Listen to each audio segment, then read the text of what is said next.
Baixe sua cabeça mais uma vez. Pai, muito obrigado, Jesus, por essa manhã de domingo. Obrigado, Espírito Santo, por Tua presença sobre nós, Pai. Eu oro para que essa sensibilidade de reino de Deus venha continuar, Pai, falando conosco eloquentemente, Senhor. Eu oro para que o coração de cada um aqui, Pai, venha acender-se em esperança. Muito obrigado pela porção que o Senhor derramou ontem. Eu oro para que hoje de manhã, ó Pai Santo, a Sua graça venha de forma tão poderosa, ó Deus. Que o Senhor nos direcione ao nosso propósito espiritual e social. Eu oro para que nós venhamos, ó Pai Santo, ter uma sensibilidade, ó Pai Santo, humana, a partir de uma imersão espiritual gloriosa. Nós não queremos ser semelhantes, Pai. Nós queremos ser semelhantes a Jesus. Que a Tua presença venha, em nome de Jesus. Por um momento ainda, de cabeças baixas, de olhos fechados. Estenda suas mãos por um momento. Só você e Deus. Edifica agora um altar de adoração a Jesus. Só você e Ele. Preste a Jesus nesse momento um culto racional, mas também peça para que Ele te encha de sensibilidade.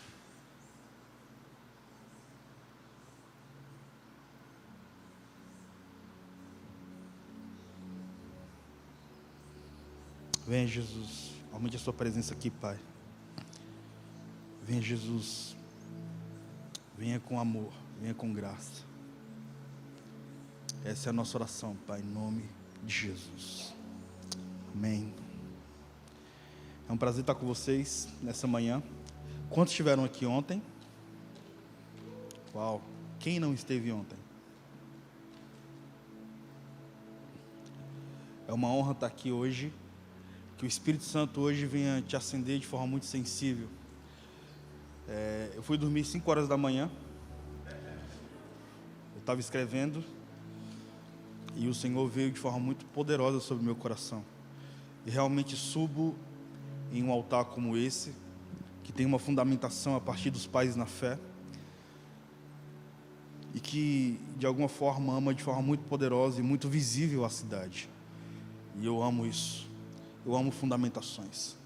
Porém, hoje eu quero ousar um pouco mais e quero te convidar a você mergulhar um pouco mais em Jesus. Então, a proposta é você sair daqui dessa manhã com dentes no cérebro mesmo. É uma expressão que eu tenho dito há mais de 7 anos. Mas a grande verdade é que quando você domina toda a característica da contemporaneidade e você consegue entender o idioma de Jesus sobre a terra, você consegue caminhar de forma muito eloquente sobre ele. Como ontem eu não sei fazer esboço, provavelmente vocês perceberam isso. Tá tudo aqui. Então essa ministração dessa manhã vai ter a introdução, parte A, parte B, e vou finalizar na parte C. Em 2016 foi um ano muito poderoso para mim. Por alguns motivos, mas o maior deles foi porque eu tive a oportunidade de ministrar para os sobreviventes da catástrofe da Boate Kiss, em Santa Maria. E eu tive a oportunidade de ministrar para os familiares das vítimas. Certamente você se lembra, se não se lembra, eu vou te lembrar. Em janeiro de 2013, lá em Santa Maria, no Rio Grande do Sul, no extremo dessa nação, ou melhor, no extremo do seu estado, eu fui convidado como professor de filosofia contemporânea a falar um pouco sobre hipermodernidade e trazer uma característica da sociologia contemporânea em relação ao homem atual. Eu tive a oportunidade de palestrar para uma turma de estudantes de filosofia e de história dentro da Universidade de Santa Maria. E foi. Eu falei um pouco sobre o homem contemporâneo, falei um pouco sobre pós-modernidade. Dei uma pincelada sobre a era da indústria, a era da máquina, a era da pólvora.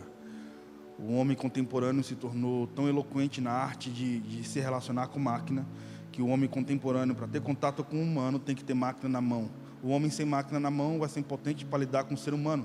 O homem que lida com relacionamento de plástico, infelizmente, não vai ser sensível à vida humana. E eu tive a oportunidade de ter um contato com 300 estudantes de filosofia, 5.000 estudantes universitários naquela ocasião, e o Senhor veio de forma muito eloquente. No fim da minha palestra, Uma senhorinha de 1,60 m veio falar comigo. Ela tinha 1,60 m. O que foi? As irmãs de 1,60 m ficaram chateadas, né? Eu tenho 1,85 m. Ela ficou bem baixinha, vocês sabem. E ela chegou até mim, bem loirinha, do cabelo bem branquinho, 60 anos de idade. E falou assim: professor, você lembra muito o meu filho, que faleceu na Boate Kiss. Aí pensei, estou no Rio Grande do Sul, aqui só tem descendente de gringo, né? Alemão, italiano e holandês, e eu pareço com o filho dela. Aí calculei, né? Certamente ela se apaixonou eloquentemente por um negão. E ela começou a desabafar. O ato de desabafar gera muita vida, desentulha o homem, rivaliza contra o carrasco da alma, gera sensibilidade existencial, convoca a paz para os territórios mais escuros da existência.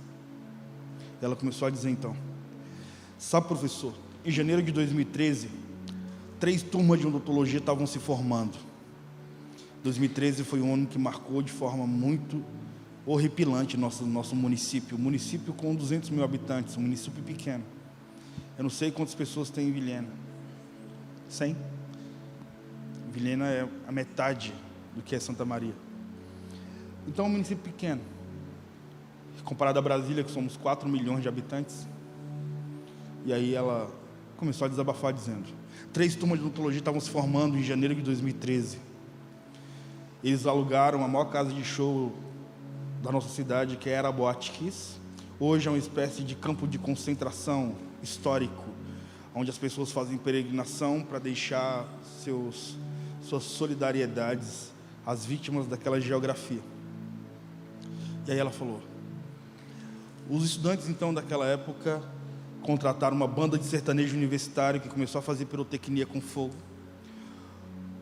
Uma faísca incendiou o estofado e começou a exalar gás tóxico. Você se lembra desse episódio? E ela começou então a desabafar. Ela disse: 680 estudantes fugiram, saíram da boate. Os seguranças fecharam as portas com medo dos caras não pagarem a conta, e naquela noite tem um prejuízo histórico. 242 estudantes morreram carbonizados e pisoteados. E ela começou a dizer: sabe, professor, o medo da morte foi tão profundo sobre os nossos filhos, que eles começaram a raspar a parede da Boate Kiss com os ossos da mão. E eles começaram a se pisotear. Quando nós fomos socorrer, quando a cidade se mobilizou para gerar resgate e vida, uma chacina havia acontecido e todos nós perdemos alguém. Pais perderam filhos, filhos perderam pais. Todos nós perdemos um amigo de infância, um amigo da nossa rua. Desovaram então o cadáver dos nossos filhos em um ginásio da cidade. Os pais, para identificar os seus filhos, os pais tinham que entrar no ginásio. Se o rosto tivesse desfigurado porque eles foram pisoteados, o pai tinha que ligar no celular do filho. E se o pai identificasse o filho, se o celular tivesse ligado, o desespero era 3 vezes maior. E ela falou para mim, então, e ela começou a chorar. Ela disse assim: então, quando eu parei e entrei dentro do ginásio para identificar um filho meu morto, eu me deparei com meus 4 filhos mortos. Aí eu não soube o que dizer, porque eu acredito que sim, sensibilidade humana cura trauma existencial humano. Um Jesus te ama não gera nada para um ser humano que sofre existencialmente da forma que estou narrando. Talvez um abraço seja o principal discurso eloquente que um ser humano pode ter. E aí eu abracei ela e comecei a chorar. Ela não sabia que eu era pastor. Repito, eu não tenho cara de pastor, não tenho jeito de pastor. Eu não falo tremendo, manto, leito, vaso, Rebeca, Isaac, essas paradas que nós falamos, né? E eu comecei a chorar. As minhas lágrimas molhou intensamente a cabecinha branca daquela senhora. E ela falou assim: professor, seu abraço lembrou o abraço do próprio Deus. O Senhor me deu a revelação do corpo de Cristo aí. Sabe, o corpo de Cristo necessita ser glorioso. Ele não é glorioso, ele necessita ser glorioso. Porque a cabeça de Cristo é uma cabeça gloriosa. Para uma cabeça gloriosa, o corpo necessita ser a continuidade da glória da cabeça. A cabeça de Cristo tem um córtex cerebral, como eu falei ontem. O córtex cerebral libera 1 bilhão de substâncias fisiológicas por segundo, que é uma espécie de controle remoto que lidera todo o corpo. Como eu também falei ontem, é o córtex cerebral que libera a substância fisiológica, oxitocina, que é a substância do amor. O Senhor me deu a revelação do corpo de Cristo. O corpo de Cristo só tem uma função sobre a terra: continuar o que a cabeça começou. Continuar ser a transferência do amor que começou com Cristo. Eu não adoro Paulo, irmão. Eu não vim aqui para falar de Paulo de Tarso. Também não vim aqui para falar sobre os conteúdos judaicos através de Moisés, nem ovacionar Josué e Caleb. Eu sou brasileiro, vindo da quebrada. Não tenho por que ovacionar um homem que não seja aquele que morreu e ressuscitou. Logo, o corpo de Cristo gera vida como a cabeça gerou no corpo. Mas se você faz parte de um corpo de Cristo que não gera vida, certamente esse corpo está divorciado da cabeça. Um corpo sem cabeça é uma assombração, concordam comigo? E aí, querido? Eu finalizo a introdução te perguntando então: o contato com você é agradável ou é tão estranho que acaba sendo desagradável? O contato com você gera vida, gera amor, ou eu estou tendo contato com mais uma caixa religiosa, onde o microcontato vai ser constrangedor, onde mulher pega na mão de homem assim: paz, irmão, tudo bem? E a feminilidade, o homem já se assusta e diz: meu Deus do céu, o que aconteceu com as emoções dessa irmã para ela pegar na minha mão com mais força que o pastor dela? É o que? É necessidade de autoafirmação? É autodefesa? Porque feminilidade não tem. Puxa, a irmã é tão macho como eu sou. O que aconteceu com o irmão para ele ser tímido, retraído? Por que o corpo de Cristo não patrocina um ambiente onde você pode ser homem e você pode ser mulher de forma eloquente, sem trazer para o corpo de Cristo os traumas?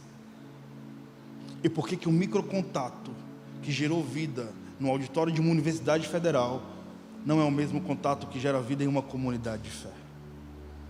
Porque aqui, infelizmente, embora nós tenhamos um comportamento glorioso de vida, alguns se sentem estranhos na casa do Pai. E não é o Pai que faz de você estranho, é o seu irmão, que de forma antropológica quer gerar em você uma tatuagem de sua autocultura. Mas não, irmão, só é possível entrar em ti quando tu se esvaziar de ti, para que eu caiba em ti, para que sejamos nós. Só é possível tu entrar em mim quando eu me esvaziar de mim, para que tu caiba em mim, para que sejamos nós. Para quando encontrarmos a Deus na coletividade, você não me apresentar o Pai que é teu, porque talvez você, branquinho da forma que é, o Pai que é teu não vai assumir um filho como eu. Talvez o Pai que é meu não assuma um filho que é você. O sensacional é nos esvaziarmos. Abaixem as armas. Já leu Lancelot e a Távola Redonda? Então, quando ele encontra com os 3 mosqueteiros, ele desarma. Mas todas as vezes que ele encontra com qualquer pessoa, ele coloca a mão na espada. Encontra o rei, mão na espada. Encontra sua esposa, mão na espada. Todo mundo. O cara é armado.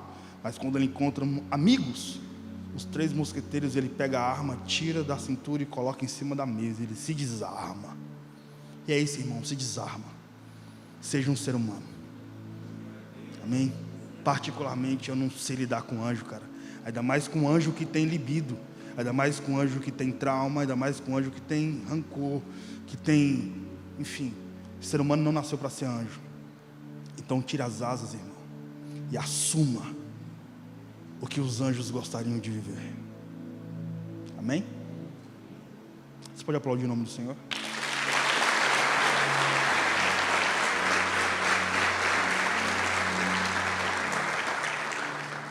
Mateus 24,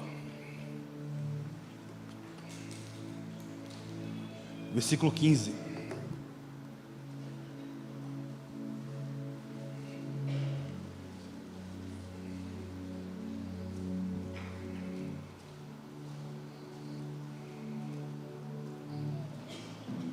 Vamos falar um pouco sobre sociologia, ok?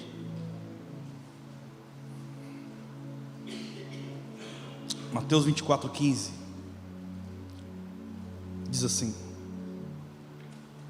quando, pois, virdes está no lugar santo a abominação da desolação, predita pelo profeta Daniel, quem lê entenderá. Então os que estiverem na Judéia fujam para os montes. Quem estiver no eirado não desça para tirar as coisas da sua casa. Quem estiver no campo não volte atrás para apanhar a sua capa. Mas ai das que estiverem grávidas, das que amamentarem naqueles dias. Orai para que a vossa fuga não suceda no inverno nem no sábado, porque haverá então uma tribulação tão grande como nunca houve desde o princípio do mundo até agora, nem jamais haverá. E se aqueles dias não fossem abreviados, ninguém seria salvo, mas por causa dos escolhidos serão abreviados aqueles dias.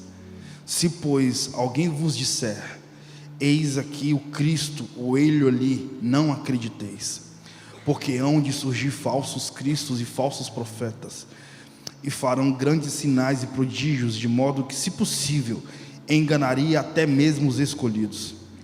Eis que de antemão fô-lo tenho dito. Portanto, se vos disserem, eis que ele está no deserto, não saiais, ou eis que ele está no eirado de uma casa, não acrediteis, porque assim como o relâmpago que sai do oriente e se mostra no ocidente, assim será também a vinda do Filho do Homem. Pois onde estiver um cadáver, ali se ajuntarão os abutres. Apenas até aqui.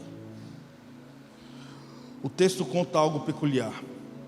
Eu acho maneiro ler as palavras de Jesus, porque talvez você se escandalize com Jesus e não se escandalize com os discípulos. Mas eu vou te dizer, cara, discípulo não é Jesus. Nem o discípulo dos discípulos do primeiro século, nem os discípulos da contemporaneidade, nenhum de nós somos exatamente como ele.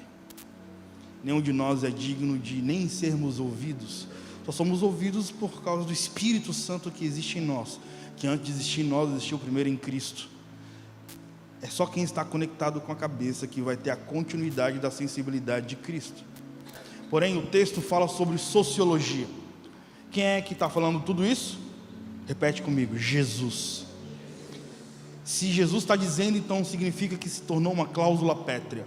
O que Jesus diz, obviamente, é muito mais relevante do que o que Moisés diz. Concordam, sim ou não? O que Jesus diz é muito mais fundamentado do que o que Paulo diz, sim ou não? Por isso que você vai ver no judaísmo as leis mosaicas sendo mudadas através dos fariseus e saduceus, essênios e zelotas. Por isso que as palavras de Paulo também foi mudada nos concílios, nas teologias de Calvino, William Tyndale, John Knox, John Wycliffe.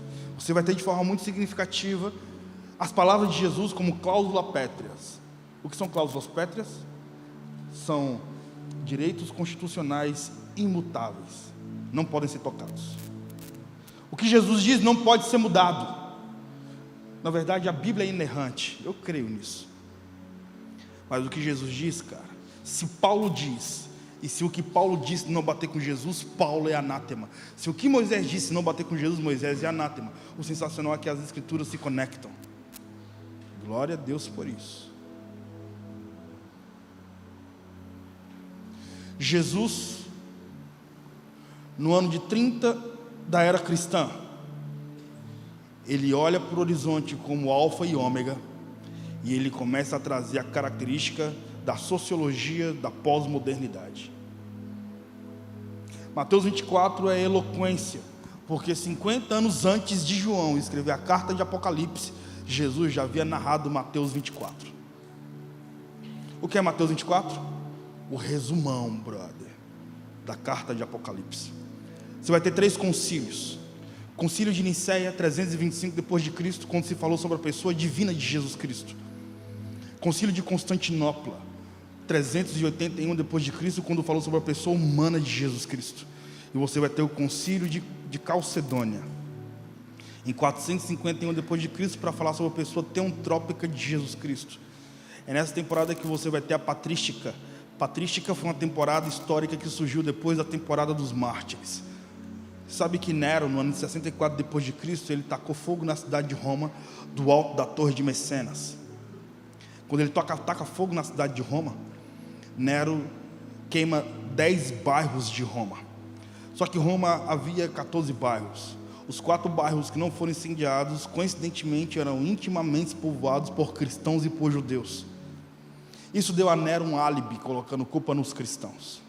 Surgiu uma perseguição tão eloquente que faltou madeira para fazer cruz, para crucificar os cristãos. Por isso que aquela cruz horizontal não existia, só existia a cruz vertical. Então Nero, a partir de sua mente tétrica, ele pegou os bispos de Tiatira e bispos da igreja do primeiro século, e ele colocou o seno inflamável nos caras, e os caras serviram como tochas para clarear as noites escuras em Roma. O apóstolo Paulo, por exemplo, morre no ano de 66 depois de Cristo, no governo de Nero. Nero foi uma mentalidade tétrica. Porém, após a temporada dos mártires, você vai ver a patrística, como o mundo mudou, como os gregos, eles não tinham mais influência sobre o mundo cristão, a partir da filosofia, da jurisprudência, como cláusula pétreas. Foi necessário, então, fundamentar a fé dos mártires. Como é que esses caras que morreram de forma tão eloquente, morreram de forma tão valente? Nunca aconteceu isso na história. Então, por causa da fé. Então, para fundamentar a fé dos caras que morreram, surgiu a patrística, os discípulos dos discípulos, os primeiros papas. Eles foram, de fato, bem adoradores. E aí se destacam 3. Tertuliano, é o mesmo que diz que o sangue dos mártires foi a semente da igreja. Você vai ter Eusébio de Cesareia, é um historiador também que narra sobre os 4 primeiros séculos da igreja. E você vai ter de forma muito significativa o Agostinho de Hipona. Ele fundamentou a fé cristã a partir da física, a partir da matemática, a partir da filosofia, e ele que traz à tona uma nova forma de pensar o universo. Porém, Jesus, antes desses caras, já haviam falado sobre o fim. Jesus começa a falar sobre o contexto político, ele fala sobre a mentalidade do anticristo, ele fala sobre toda a característica de terror que existia, onde pais se levantariam contra filhos, filhos contra pais, irmãos contra irmãos, reino contra reinos. Jesus começa a trazer a eloquência até do relâmpago que sai do Oriente e se fundamenta no Ocidente. Jesus fala de forma muito significativa sobre o contexto empírico. Ele fala sobre astronomia, mano. Ele fala sobre reações fenomenológicas da natureza. Ele não era geógrafo, ele era Deus. Ele inventou a geografia. Então, toda a característica com que ele narra Mateus 24 traz a característica do medo do homem. Aí ele diz: então, nessa temporada, quem estiver no telhado de uma casa não desça. Ele diz: ai das que estiverem grávidas. O profeta Isaías diz: no tempo da tribulação, as mães matarão seus próprios filhos e os homens comerão suas próprias fezes. E aí você vai ver Jesus, o amor. Você vai ver um homem que é 100% amor, falando o que seria o mundo na ausência do Espírito Santo.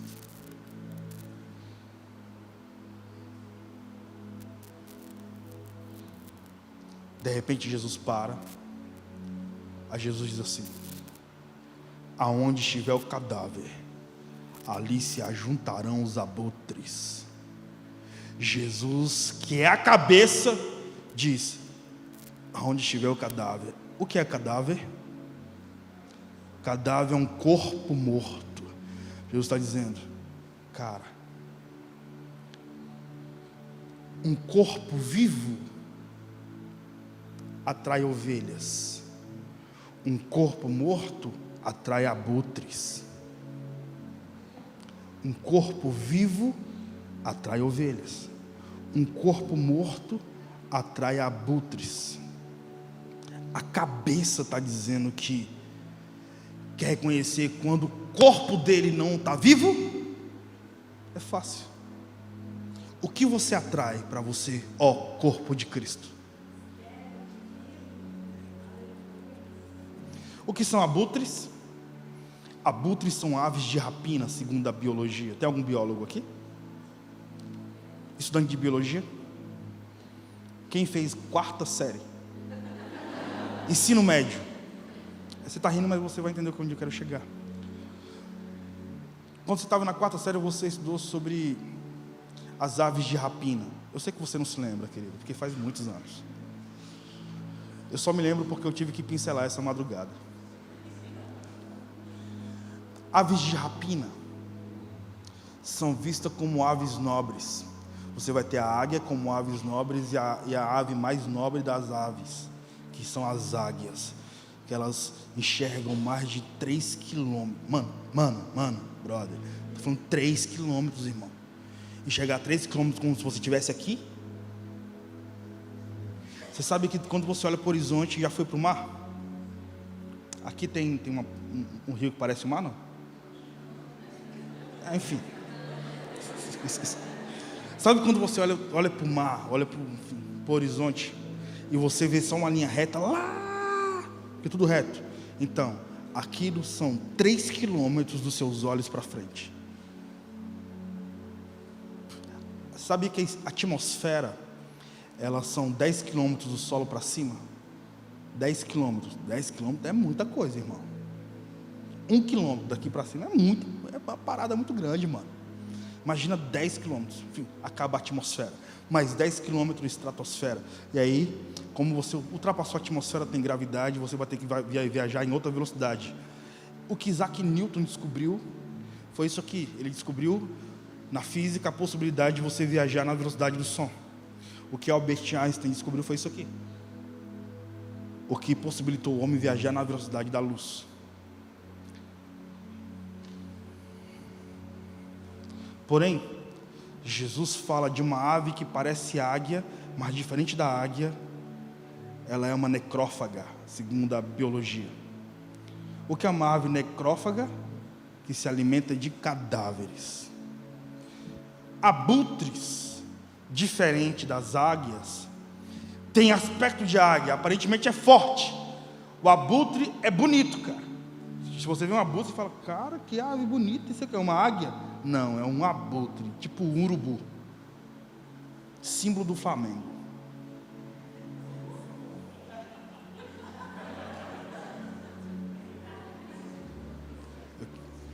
Dá vontade de repreender, não dá não, pastor? Coçou, mano. Eu queria que você fizesse uhu quando eu falasse Jesus, irmão, também. Isso aí. Como diz João Calvino, o coração do homem é uma fábrica de ídolos. Mas eu sou apenas o Gil. O cara que não curte futebol, mas se amarra no longboard. Talvez se eu ouvisse sobre longboard, eu também ia gritar uhu. Ah, esquece.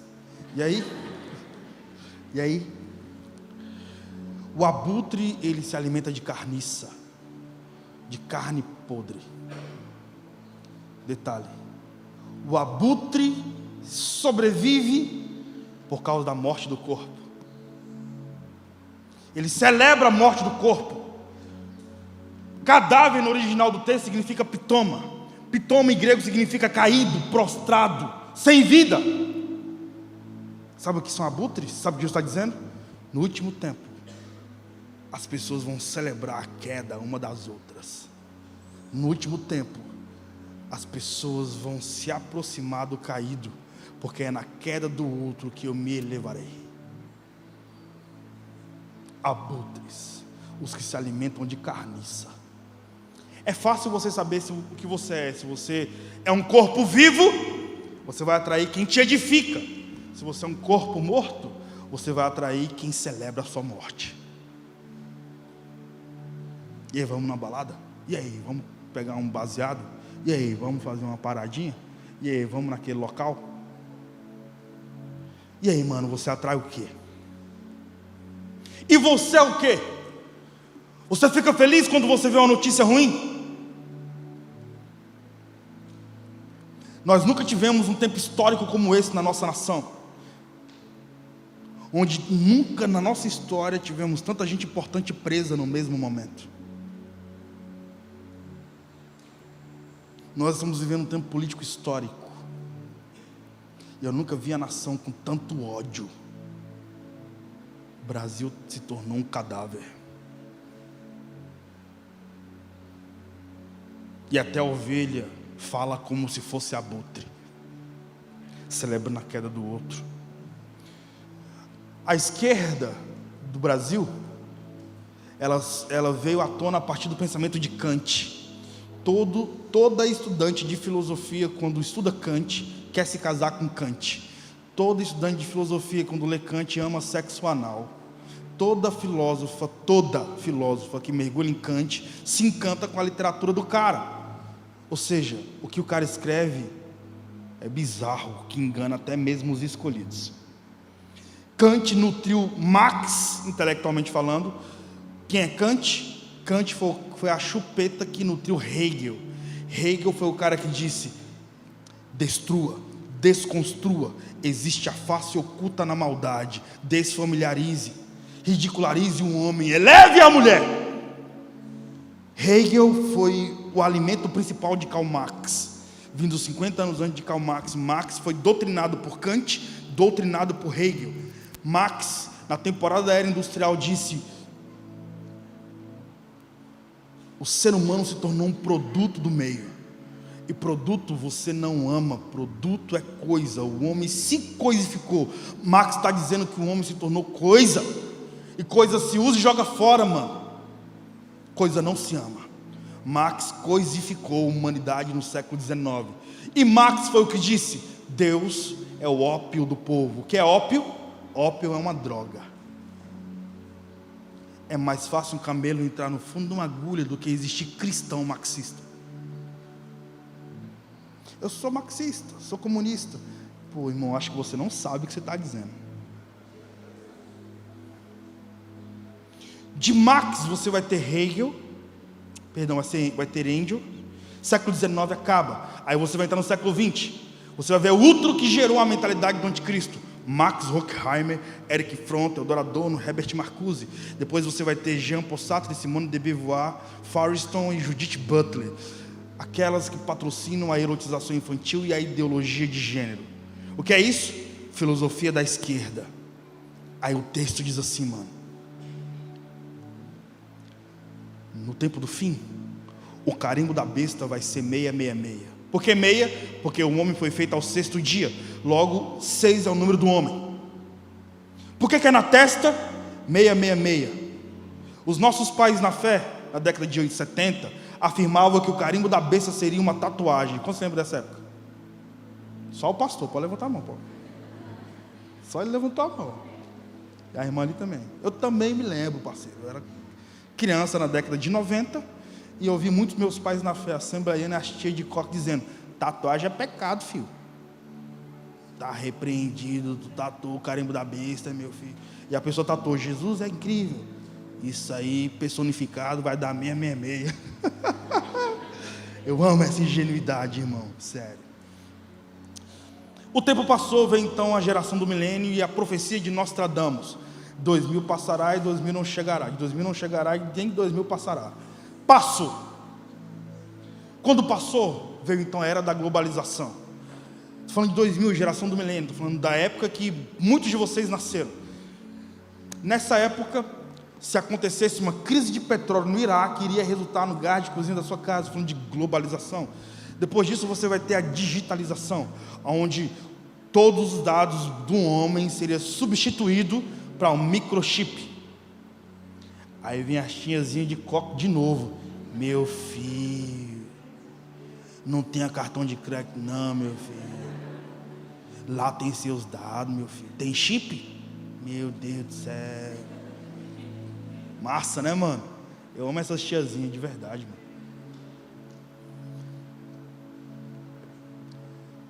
Aí veio a NASA. Eu tenho um amigo que trabalha na NASA, o Adalto Lourenço, um físico nuclear. Ele vai estar na conferência do FAI universitário, dia 1, 2 e 3 de novembro, onde vocês irão. Vai sair uma caravana daqui, style, cara.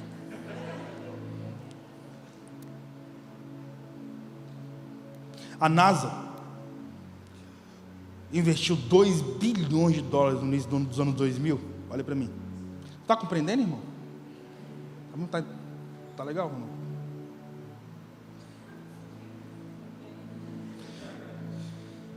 Início dos anos 2000. Você vai ver a NASA gastando 2 bilhões para descobrir onde um microchip iria se adaptar no corpo humano. Coincidentemente, os Illuminatians começou a dizer que aquilo era o carinho da besta. Por quê? Porque coincidentemente um microchip que você herdaria todos os dados bancários, onde você seria encontrado em qualquer local do mundo, onde todo mundo iria saber o seu nome todo, onde você estudou, onde você se formou na universidade. Cara, esse microchip iria se adaptar de forma intensa e perfeita em 2 células que existem no corpo humano, que é literalmente na testa ou na mão direita. Meu filho, cuidado com o chip, meu filho. Está repreendido, olha, querido. Aí vem aquela pregação dos pais, olha, porque o último dia virara, e quando virara. Eu era assim até 2010, eu era bem pentecostal mesmo, mano. Até de terno e gravata eu andava. Eu não estou zoando não. Se você pegar uma foto minha que eu estou aqui no Mato Grosso, botar de terno e gravata com a irmã mesmo.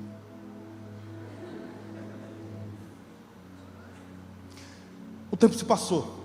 Você colocou algum microchip na sua testa? Não? Mas você tem microchip aqui?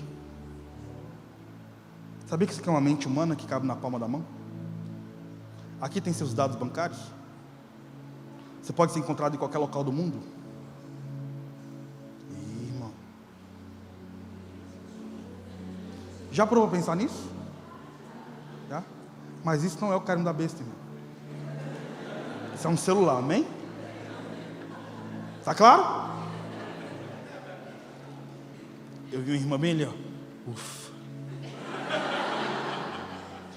João diz assim: quem tem entendimento, entenda. A marca é 666. Homem dominando sobre um homem, através do homem. Por que o carimbo é na testa? Porque é a mentalidade de um tempo divorciada de Deus, patrocinando filosofia ateísta humanista, mergulhando em casamento homossexual, mergulhando em aborto, mergulhando em tudo que a esquerda produz como mentalidade ateísta humanista.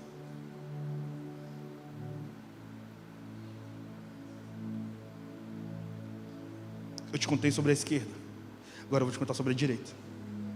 Os cavaleiros templários, no século XI, fizeram parte das cruzadas. Cruzadas foi quando os turcos invadiram Jerusalém, e o Papa Leão X, que tirou o centro espiritual do planeta Terra de Jerusalém e colocou no Vaticano. Por isso, você sabe que Maomé, ele tem uma teofania. Na biografia de Maomé você vai ver ele tendo contato com o anjo Gabriel. Na biografia de Maomé, o anjo Gabriel dá a ele um sistema de governo, e dá a ele também um sistema bélico. Por isso que eles são íntimos. A arte da guerra para um islâmico é espiritual. Ele está louvando a Deus, assassinando pessoas, porque aquela maquete que Gabriel dá a ele na biografia dele é para louvar o nome de Deus, dizimando os pagãos da terra. E aí, quando Maomé morre, 100 anos depois, você vai ver o islamismo patrocinando terrorismo até então. Só que eles deveriam voltar para a terra de Ismael. Então eles invadem Jerusalém no século X. Os turcos invadem Jerusalém e arrepiam o mundo antigo. Como o centro do espiritual do planeta Terra na era medieval não era Jerusalém, mas era o Vaticano, o Papa, então, para não perder acesso à terra onde Jesus nasceu, faz uma cruzada que durou 200 anos. Porém, essa cruzada foi gerada por cavaleiros templários. Os cavaleiros templários eram a elite dos soldados pretorianos do Império Romano. Esses caras afirmavam assassinar em nome de Jesus. Que loucura, mas era assim que acontecia. Lá surge então a mentalidade de direita. Lembra do feudalismo? Eu já estou finalizando a parte A, amém? Lembra do que eu estou no texto, lembra? Lembra do feudalismo? Lembra? No feudalismo, então, você lembra que a base do feudalismo é os servos. Uma vez servo, sempre servo. Depois você vai ter os nobres. Uma vez nobre, nunca servo, sempre nobre. Depois dos nobres você vai ter a coroa. Uma vez coroa, príncipes só se casavam com princesas. E depois você vai ter o clero, que era o topo da camada piramidal feudal. Amém? Alguém discorda? É o que eu estou vendo a galera conversando, tipo assim, o que esse cara está falando? Eu vim para escutar isso, meu. Você me trouxe aqui para ouvir isso, homem? Escuta. Na camada piramidal feudal, o servo não poderia ser nobre. Porém, nas cruzadas, por causa dos cavaleiros templários e por causa do início da direita, você vai ver os cavaleiros templários levantando de forma específica, socialmente falando, a carta de crédito. Foi assim então que os servos invadiram terras de nômades, de povos latinos da era medieval, de povos germânicos, assassinavam seus homens, estupravam suas mulheres, e surgiu então o Império de Portugal. Como é que Portugal surgiu? Com os servos assaltando aquela geografia. Portugal e Espanha nasceram no apogeu do movimento cristão para tirar os povos muçulmanos de Jerusalém. Surge então a maçonaria. Aonde? Dentro do cristianismo, a partir do pensamento de direita. Toda corruptibilidade financeira, toda corruptibilidade que você vai ver nas nações da terra, vem a partir do pensamento conservador. Vamos tirar o turco do poder, porque nós precisamos conservar a nossa cultura cristã, nossa cultura judaica. João diz assim: o carimbo não é só na testa, o carimbo também é na mão direita.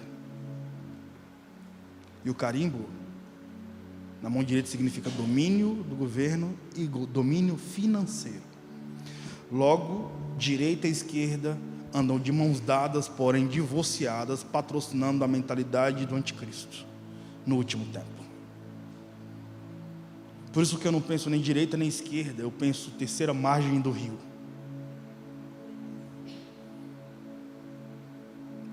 Não posso não?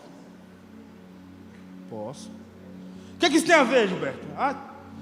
Querido, Jesus havia dito que no último tempo a característica da mentalidade humana seria tão divorciada que nós seríamos semelhante à geração de Noé, que comiam, bebiam, davam em casamento. Foi naquela geração em que os homens começaram a adorar os mortos. Quais mortos? Os mortos do período paleolítico, seus antepassados. De repente Jesus, ele para tudo para só falar uma característica: quem te alimenta e você se aproxima de quem? Ele diz: um corpo morto vai ser evidente, mano. Vai estar ao redor dele quem ama a morte. E para finalizar esse tópico, para entrar na parte B então, abutres vivem de pitoma, caído. Abutres celebra. E você vai ter então os principais sentenciadores do homem contemporâneo, que são as redes sociais. Se você for nas redes sociais, você vai ver gente que celebra a queda. É só você ver o caso de Daniel Araújo. É só você ver o caso de... Enfim, não vou citar nomes que fica antiético. Volte a ser ovelha, cara. A principal evidência de que você está vivo é quando você sente cheiro de carniça e aquilo te deixa desconfortável. Agora, quando você percebe que o outro caiu, tu viu que o ministro de louvor caiu? Sério, mano? Tu viu a menina que entrou na igreja, aquela menina bonita? Olha, ela é um derruba-vaso. Já ouviu falar dessa expressão? E aí que existe uma insensibilidade diante da alma do outro, porque cada um de nós, somos um universo em crise, segundo Piaget e Vygotsky.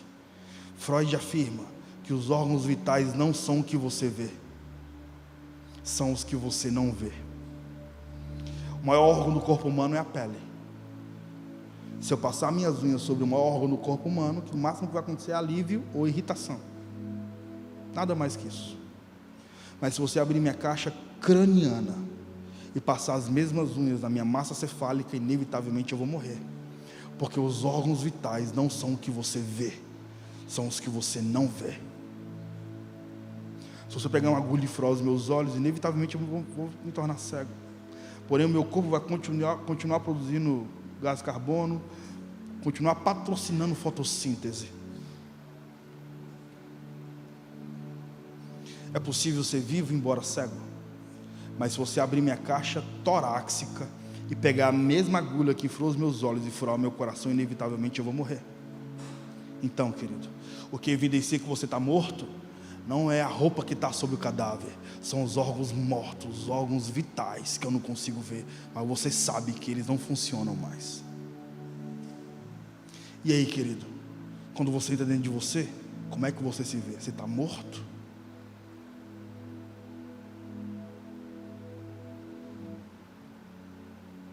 Ou a sua maquiagem tapou a sua cicatriz? E saiba, irmão, cicatrizes são a prova de que toda ferida sara.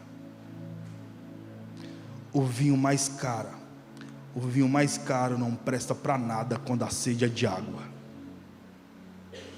Então, voltai à fortaleza, ó presos de esperança, e firmem-se no Senhor. Sejam inabaláveis, tão inabaláveis, mano. Como diz o apóstolo Paulo, para mim viver é Cristo e o morrer é lucro.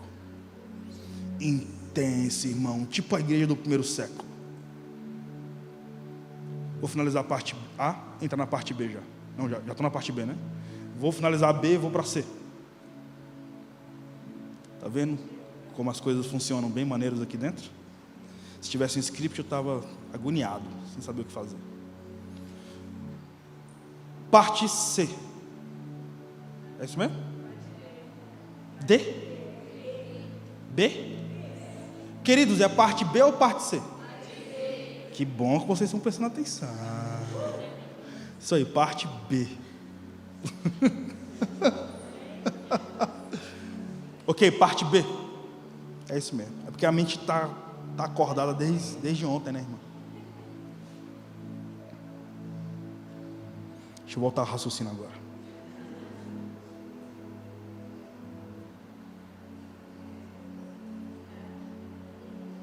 Enfim, esqueci o que eu ia dizer. Deixa o Espírito Santo falar então. Quando você tem acesso então ao comportamento do homem contemporâneo em relação aos órgãos vitais, você começa a perceber o que de fato funciona em você ou não. Ah, lembrei. Entrando na parte B. Quando o Coliseu foi edificado pelo governo de Domiciano. Domiciano foi aquele imperador romano que prendeu o último apóstolo do colégio apostólico na ilha do Mar Egeu, na ilha de Patmos. Estou falando do ano de 50, perdão, do ano de 90 depois de Cristo até o ano 110 depois de Cristo.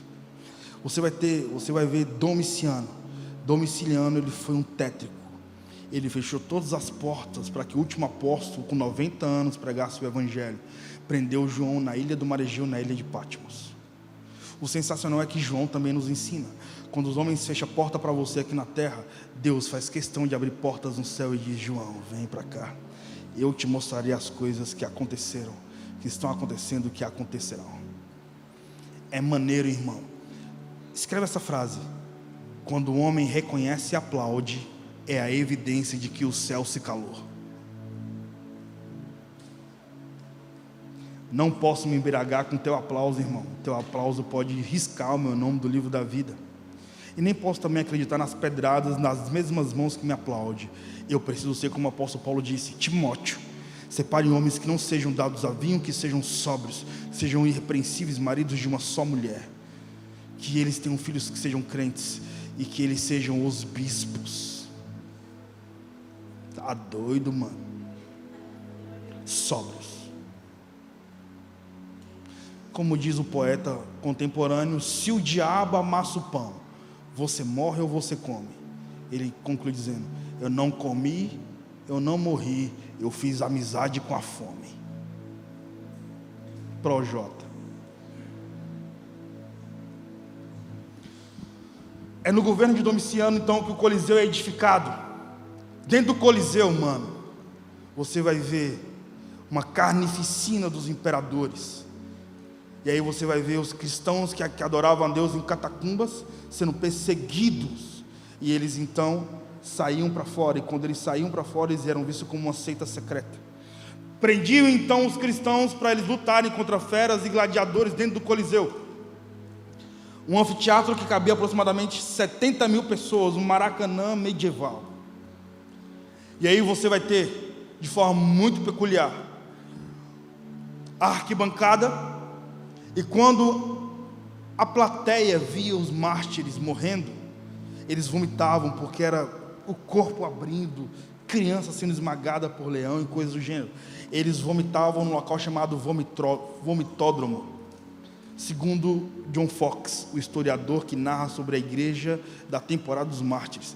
Leia o livro A História dos Mártires, escrito em 1500. Tem esse livro? Tem? Na livraria que tem. Compre. Nessa temporada você vai ver que aproximadamente 10 mil cristãos morriam por semana. 10 mil cristãos morriam por semana. Todos os dias morriam aproximadamente 1000 cristãos. E eram divididos em casas de 0, bebês recém-nascidos a homens de 16 anos, homens de 17 anos a homens de 40 anos, e homens de 40 anos até 90 anos. Eles eram jogados para dentro do Coliseu. E quando eles ficavam no vomitódromo, eles assistiam seus companheiros de fé sendo martirizados pelos mártires, pelos gladiadores. Os mais jovens tremiam, com medo, e eles só poderiam ser livres se eles negassem o nome de Jesus no primeiro século. O sensacional é que os presbíteros, que significam os mais velhos, os senhorzinhos de cabelos brancos, mano, olhavam para os mais jovens e diziam: você não vai recuar agora, nós estamos numa batalha, e breve vamos terminar a batalha aqui. Surge um dos hinos mais nobres dos mártires. Todas as vezes que os mais jovens eram pegos, os mais velhos gritavam dizendo: você não vai desistir. Davam tapa na face dos mais jovens. Nós estamos numa batalha e breve vamos terminá-la. Quando os mais jovens ficavam tremendo com vontade de desistir, os mais velhos juntavam-se os mais jovens, porque, cara, é muito bom ter um pai. E os mais velhos pegavam e abraçavam os mais jovens e diziam: soldados somos de Jesus e campeões do bem da luz.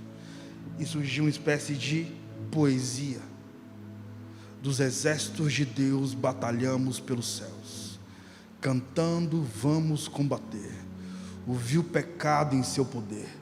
A batalha ganha estar e a vitória Deus nos dá. Quando os carrascos pegavam os mais jovens para colocar no Coliseu, diante dos mártires, os mais velhos gritavam das grades para fora: breve vamos terminar a batalha aqui, e para sempre descansar com Jesus ali, pois todos os que são fiéis ao bom capitão hão de receber ao lés como galardão alegria eterna. O tempo se passou então 100 anos, e aquela poesia foi tão profunda que a geração forte de senhores morreram. Surgiu uma geração de jovens forte e os senhores que queriam desistir, e os mais jovens concluíram o hino. Os mais jovens obviamente não davam tapa na face dos mais velhos, mas diziam: por favor, persevera, eu só estou aqui porque você me influenciou, porque o Senhor me influenciou. Quando os mais velhos eram pegos, os mais jovens gritavam: levai o escudo sim da fé, pois a peleja dura é, mas promessas temos nós, de jamais lutarmos sós. As flechas do mal não temam, mas combatam até vencer. E os mais jovens devolviam a honra para os mais velhos: olhem os campeões dos céus, a vitória vem de Deus. Os mais velhos e os mais jovens gritavam, cantando: breve vamos terminar a batalha aqui. O tempo se passou, foi tão poderoso a fé dos mártires diante de seus inimigos, que agora era a plateia que cantava, olhando para os mártires. Quando os mártires apareciam, a plateia dizia: com valor, sem temor, por Cristo, prontos a sofrer. bem alto erguei o seu pendão, firmes, sempre até morrer. Meu Deus do céu, eu estou chapado demais aqui, mano. Pode aplaudir o nome do Senhor, pode falar em língua estranha, pode ficar à vontade, mano.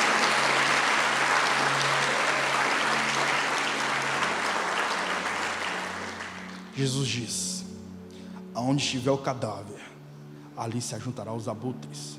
Mas onde tiver um corpo vivo, você vai ter gente que vai se dar para que você continue respirando o oxigênio dos céus.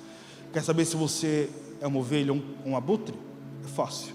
Você daria a sua vida para o cara que está do seu lado? Eu daria.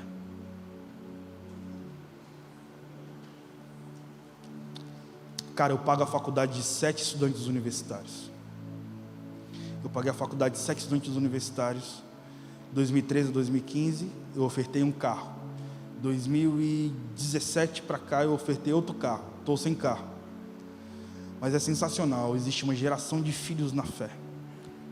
Hoje que são médicos, que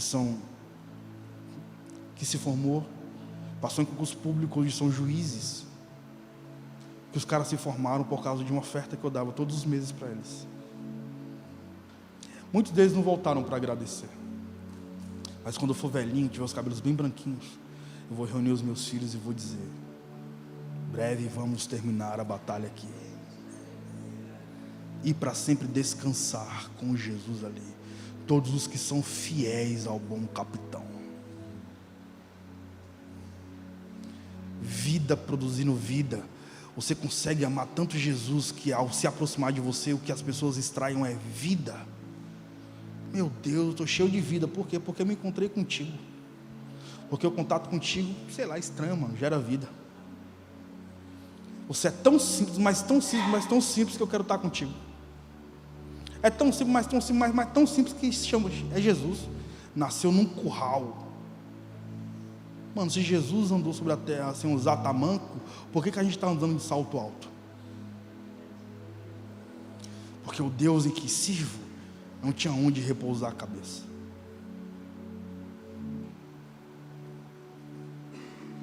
Finaliza então a parte B. Eu vou a parte C. Tá certo, irmão? Abra sua Bíblia em Marcos 5.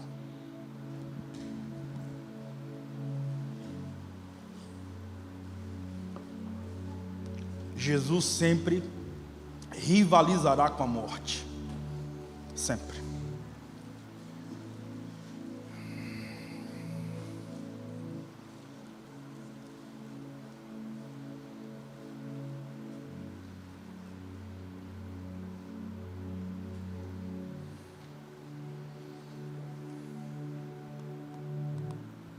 Encontraram? Marcos 5, versículo 1, diz assim: chegaram então do outro lado do mar, a terra dos Gadarenos. E logo que Jesus saíra do barco, lhe veio ao seu encontro dos sepulcros um homem com espíritos imundos, o qual tinha a sua morada nos sepulcros, e nem ainda com cadeias podiam alguém prendê-lo, porque tendo sido muitas vezes preso com grilhões e cadeias, com correntes e cadeados, eles os despedaçava, e os grilhões eram migalhados, e ninguém podia dominá-lo. Sempre de dia e de noite andava pelos sepulcros e pelos montes, gritando e cortando-se com as lascas das rochas. Vendo, pois, de longe a Jesus, correu e o adorou. O cara estava com espíritos imundos, mano. E clamando com grande voz disse: o que tenho eu contigo, Jesus, Filho de Deus Altíssimo? Conjuro-te por Deus que não me atormentes. É a primeira vez, irmãos, que você vai ver um demônio orando. Pois, versículo 8, pois Jesus lhe dizia: sai deste homem, espírito imundo. E perguntou-lhe: qual é o seu nome? Respondeu-lhe: somos legião. Meu nome é Legião, porque somos muito. E rogava-se muito que não os enviasse para fora daquela região. Ora, andava ali pastando no monte uma grande manada de porcos. Rogaram-lhe, pois, os demônios: manda-nos para aqueles porcos, para que entremos neles. E ele lhe permitiu. Saindo então os espíritos imundos entraram nos porcos, e precipitou-se a manada, que era de aproximadamente 2.000 porcos, para despenhadeiro abaixo, onde todos então se afogaram. Nisso fugiram aqueles os que o apacentavam a manada dos porcos, e o anunciaram na cidade e nos campos, e muitos foram ver o que havia acontecido com o endemoniado. Chegando-se a Jesus, viram o endemoniado, que estivera a legião, sentado, vestido em perfeito juízo, e então temeram. E os que tinham visto aquilo contaram como havia acontecido ao endemoniado e com os porcos. Então começaram a rogar-lhe que se retirasse daquela região. E entrando Jesus no barco, rogava-lhe o que for endemoniado e que agora estava curado, para ir com Jesus e se tornar um discípulo. Jesus, porém, não lhe permitiu. O cara foi até, olha para mim, o cara foi até Jesus para caminhar com Jesus. Jesus não permitiu. Jesus não permitiu, mas orientou dizendo: vai para a tua casa, para os teus, e anuncia-te o quanto o Senhor te fez e como teve misericórdia de ti. Ele então se retirou e voltou para casa. Então começou a pregar em toda Decápolis tudo quanto Jesus lhe havia feito, e todos ficaram admirados. Somente até aqui. Olha para mim. Então, na parte C, Jesus acorda de madrugada. Quem? O mesmo que havia falado sobre cadáver. O mesmo que havia falado: aonde estiver um cadáver, ali se ajuntará os abutres. O mesmo que disse que a morte evidencia o terror noturno, a seta que voa de dia, aquele que traz uma característica de ser luz, para denunciar as trevas. Jesus sai de uma geografia judaica de madrugada. Lembrando que em Marcos 4, você vai ver Jesus entrando no barco e rolando a tempestade. Sabe por que rola a tempestade? Porque Jesus chega em Decápolis. Sabe o que é Decápolis? Alguém sabe o que é Decápolis? Decápolis era uma geografia com 10 cidades ao redor de um obelisco. Então imagina, suponhamos que esse púlpito seja um obelisco, e aqui está Decápolis, 10 cidades. Aqui se chama Gadara. Em Gadara existia o templo de Hades. Era uma geografia, uma pseudo-geografia grega, que também foi conquistada por Alexandre o Grande. Aqui estava o templo de Hades. Você já foi em alguma cidade histórica? Por exemplo, se você for para Ouro Preto, aqui em Minas Gerais, a cidade dos Inconfidentes, você vai ver as arquiteturas barrocas das catedrais da época. Em toda catedral você vai ver que existe um cemitério ao lado. O quintal das catedrais históricas tem cemitérios. E os escravos e os sacerdotes eram enterrados lá. A mesma coisa aconteceu aqui em Gadara. Existia o templo de Hades. Ao redor do templo de Hades existia um cemitério. E nesse cemitério tinha um cara que estava possesso, que se parecia com Hades, se parecia demônio. O cara que era atração turística. Detalhe: um judeu estava proibido pelo Pentateuco a estar num ambiente onde a morte era ovacionada. Um judeu não poderia estar em uma geografia onde existia politeísmo, onde se adoravam deuses pagãos. E o pior, brother, Lana Cooper, com o livro A Sociedade do Antigo Testamento, afirma, e também o Pentateuco fala sobre isso, Levítico, que um judeu não podia triscar em porcos, ainda mais ir em uma geografia onde a renda per capita era a criação de suínos. Jesus vem quebrando a cultura, Jesus vem com um movimento de ruptura. Jesus acorda de madrugada, chama os discípulos para entrar no barco. Quando Jesus chega naquela geografia marítima de Decápolis, os demônios daquela região ficaram enfurecidos. Por isso que você vai ver o mar se agitando e o corpo no barco tremendo e a cabeça de boa dormindo. Jesus dormindo de boa e os discípulos desconectados com a cabeça, desesperados. Você consegue gerar paz em ambiente de trevas? Você consegue, quando as águas do mar da vida quiserem te afogar, você consegue segurar nas mãos de Deus? Você consegue segurar nas mãos de Deus e se afogar? Se as águas do mar da vida segura nas mãos de Deus e vai. É assim que os negros cantavam, mano. Quer matar? Mata. É assim que eu vivo o meu cristianismo, mano. Eu amo os céus, sem ser influenciado pela terra. Eu não oro para Jesus voltar para conhecer os céus apenas. Eu oro para Jesus voltar para eu não ser destruído pela terra. Contudo, irmãos, o texto fala que existiam, ou melhor, naquela geografia onde o judeu não podia estar, Jesus faz questão de ir. Porque Jesus está onde você não pode estar, cara. Porque o corpo dele tem que estar onde você não quer ir. Onde um judeu não podia estar, o corpo de Cristo necessitava estar. Jesus então convoca os discípulos. Jesus não vai para Gadara para duelar com Satanás. Jesus não vai para Gadara para mostrar o seu poder. Jesus vai para Gadara porque existia um cara que estava endemoniado. Jesus tem compaixão de humanidade. O cara não clamou por Jesus, ele estava inconsciente porque ele estava possesso por espíritos malignos. Jesus chega lá. Quando Jesus chega lá, Jesus é recepcionado pela monga. Lembra da monga? Lembra da monga? Sabe o que é monga? O que é monga aqui? Isso aí, é uma atração de um circo. Aquele cara era uma espécie de monga, era uma atração turística. Todo mundo, quando chegava em Decápolis, via o cara que estava possuído por Hades, o deus da morte na mitologia grega. E aí você vai ver um fenômeno. Jesus chega. Você imagina Jesus de boa, mano. Como é que você imagina Jesus? Você imagina o cara endemoniado, Jesus só aqui, ó, de boa. De repente, irmão, Jesus de forma eloquente,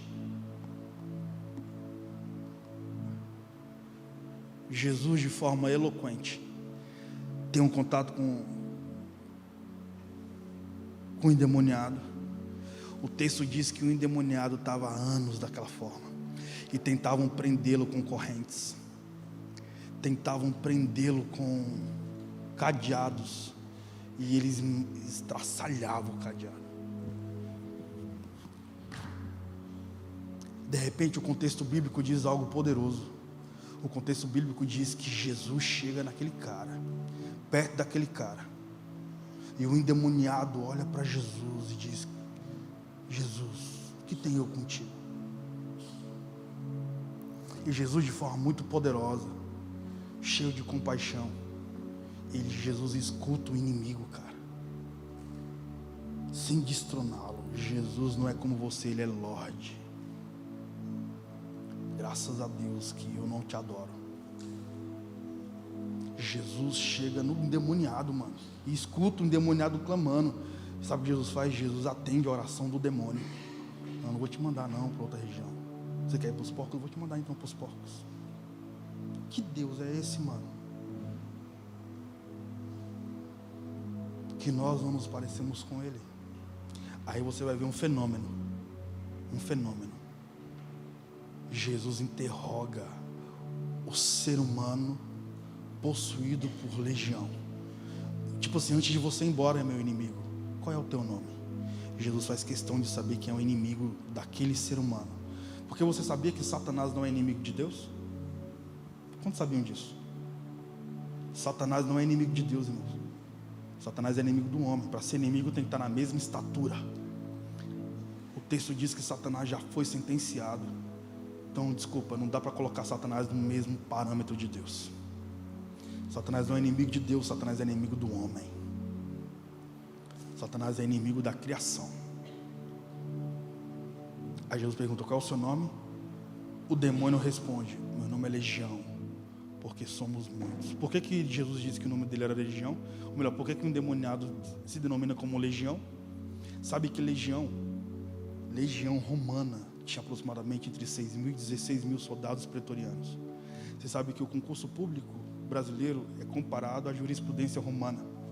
Então, um centurião era um soldado romano que não tinha dentes na boca, porque ele tinha que passar no concurso público, e o teste físico dele era levar tanto soco na boca a ponto de cair todos os dentes. Se ele permanecesse firme, esse agora pode ser um centurião. Era assim que acontecia. Você imagina 16 mil guardas da elite da guarda pretoriana, uma legião romana, seres extremamente fortes dentro de um ser humano. Meu nome é legião porque somos muitos. Sabe o que Jesus foi fazer? Jesus foi tirar muitos de dentro de um. Jesus veio devolver a humanidade a quem estava sendo monstrificado por demônios. Sabe o que Jesus quer fazer com você, irmão? Jesus não quer que você tenha perfume de anjo, porque o próprio apóstolo Paulo diz que os anjos queriam ter a nobreza de nos representar.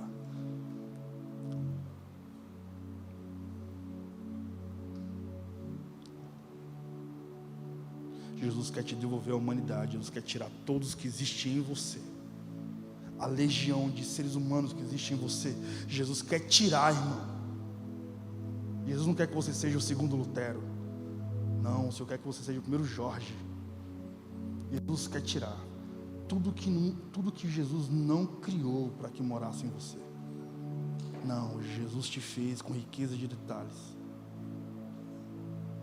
Você compõe a super inteligente obra do Criador. Não tem um porquê querer ser aquilo que Jesus não gerou para que você fosse. Jesus arrancou o que não era humano de um ser humano, para devolver ao humano a humanidade que foi criada, gerada, arquitetada nas tábuas da eternidade. E essa é a minha reflexão. Porque Jesus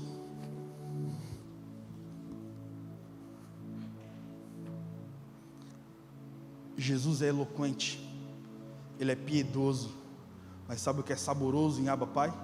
Sabe o que é saboroso em Jesus? Jesus não tem medo de afrontar o inferno. Jesus não tem medo de afrontar o inferno para te devolver vida, ó humanidade. Jesus não tem medo de enfrentar inimigos, de ir para geografias que não representam a glória dele, para te devolver vida. Detalhe, olha o que o texto diz.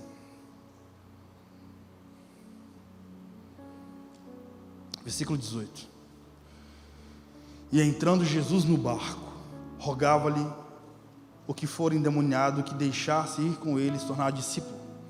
Jesus, porém não lhe permitiu, mas ordenou, orientando: vai para a tua casa, para os teus, e anuncia-lhe o quanto o Senhor te fez e como teve misericórdia de ti. Olha para mim. Quer fazer missão? Quer ser uma voz para a sua geração? O texto diz: volte para a tua casa. Volte para a tua casa. Quem disse isso é o Gil? Não, palavra de Jesus. Interessante. Esse ano eu tive a oportunidade de catalogar 68 mil estudantes universitários que eu alcancei a Jesus. Você imagina, cara, eu chegando no céu, todo cheio de vaidade. Mano, eu vou receber uma coroa da vida cheia de pedrinha. Porque eu ainda creio nessas paradas, né? As mães na fé me ensinaram dessa forma. Toda alma que eu ganho tem uma pedrinha na coroa. Mas não tem isso na Bíblia, mas elas me ensinaram assim. Então deixa eu acreditar nessa parada, mano. Não vem me forçar a ser continuidade de Calvino, porque eu não sou, não. Então imagina, mano, chegando no céu todo, meu Deus, eu vou receber uma coroa pesada, parceiro. Vou tirar onda com essa coroa no céu. E tipo, todo, meu Deus, eu gastei minha vida, minha juventude pelas universidades.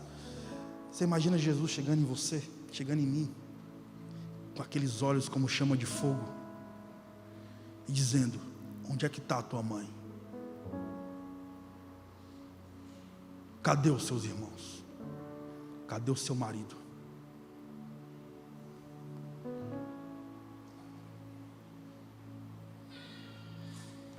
Eu respeito, irmão, a inteligência de Deus, como se ele fosse o reitor de Harvard, como se ele fosse o representante da ONU.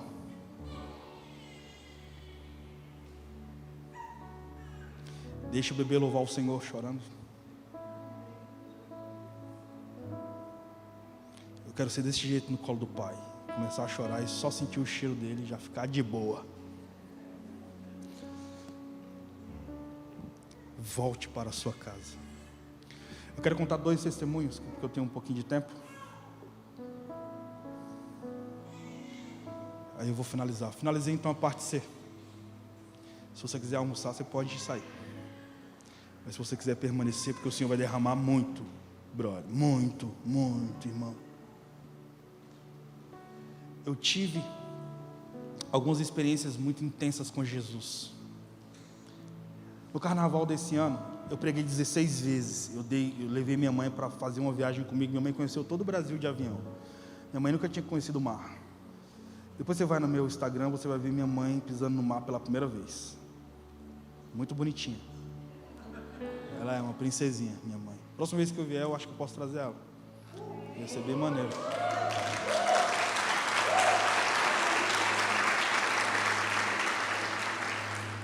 E aí, eu preguei numa conferência que tinha 5.000 jovens, na sexta-feira de carnaval. Quando eu saí daquela plataforma do altar, eu peguei meu celular e tinha uma mensagem no meu stories. E geralmente eu respondo o stories. Só que foi crescendo, que é tipo impossível responder todas as mensagens, mas eu sempre respondo. Aí tinha uma carta de um jovem dizendo bem assim: tudo bem, Gil, eu vou me suicidar amanhã. Só que eu escrevi o meu dossiê. Eu gostaria muito que você lesse o meu dossiê. Só que eu moro em Goiânia. Mas eu queria muito deixar o meu dossiê com você. Amanhã pela manhã eu estou me suicidando.